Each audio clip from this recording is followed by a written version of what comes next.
What were the biggest shocks to you? Obviously, you've been preparing for this, you've been watching it, but was there anything that really shocked and surprised you?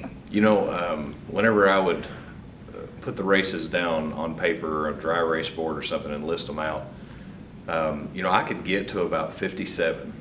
I really could. I could get to about 57. But you take counties like Henderson County, Marion County, Floyd County, some of these counties that traditionally have not voted for Senator McConnell whenever he ran for U.S. Senate. They didn't vote for Matt Bevin whenever he ran for governor. They all went. Elliott County, a county that has not voted for a Republican president since 148 years, voted for Donald Trump last night. And some of the biggest surprises for me was not necessarily the Speaker of the House. We kind of saw that one coming. Otherwise, we wouldn't have pushed the money in and had made the case that we did in that district. But Robbie Mills, to me, is one of the biggest surprises of the night because, we did not see it trending that way. We saw it differently. And, I believed in Robbie, and he can tell you that I helped him out quite a bit during the election just because I believe in him as a person. He's a small business owner. He owns a dry cleaner. He owns several small businesses there in the community. He was 15 years on the Henderson City Council. And I told him whenever we had our recruitment meeting, I said, Robbie, you are the only person that I know that can win this seat. We need you to do this. And he ended up being able to pull it off last night. Against all odds, he pulled it off. And I think another big surprise would have been Melinda Prutney. I think whenever you look at Brent Yance, which is a long-time incumbent, and that Muhlenberg County, I think the only time that it had voted for a Republican was in the last election cycle for C.B. Embry. It was one of the first times that a local Republican had won that county.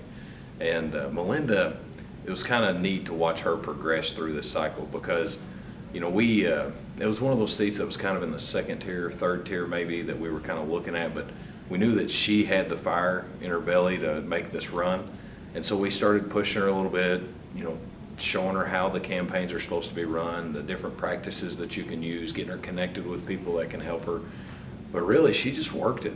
She knocked on the doors, and she raised, as a first-time challenger, without much party help, about $50,000 for her election. And that's pretty good for a state house race. And she spent it the right way. She talked to the right people. She had the right message, and ultimately she came out victorious.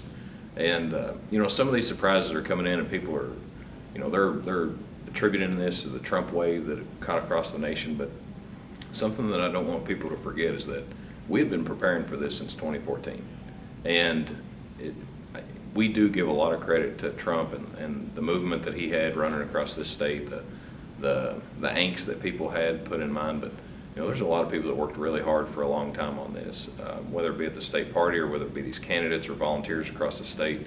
And I don't want to lose sight of how important that it is that those people involvement was for this. And it's truly amazing. I'll tell you another really big surprise was Scott Wells beating Hubie Collins for me. Just because that one truly was not on anybody's radar. Scott's a good guy. He's a business owner. He owns a concrete business out in Johnson County. I think it's Johnson County. And, I talked to him several times, got him connected with his consultants, tried to help him understand how to run a campaign and things. But, he spent about $20,000 in that race, which is, light for a state house election, especially one that you expect to win. And it's just amazing to see some of these great candidates come out. And I truly think that when people look across this state at the candidates that we elected last night, that it is a true representation of what they want Kentucky to be. It is an inspiration of some of these candidates. I tell you, if people don't know Brandon Reed, they need to go online, look him up, find his story, and I tell you, call and thank him for running for office because he truly is an inspiration. He's a guy that was born with cerebral palsy. He overcame that. He became the state FFA president for the state of Kentucky.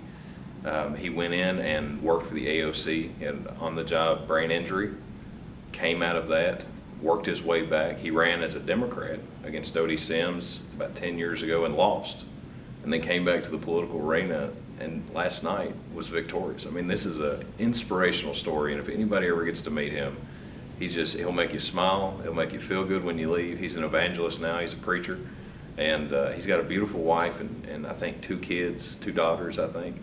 And I went down to his office, and it tickled me so bad. In his restroom in his office, there's a plaque on the wall, and it's got the little superhero Lego action figures, and it says, "My daddy is tougher than Superman. My daddy is," and then the different things that it was listing out.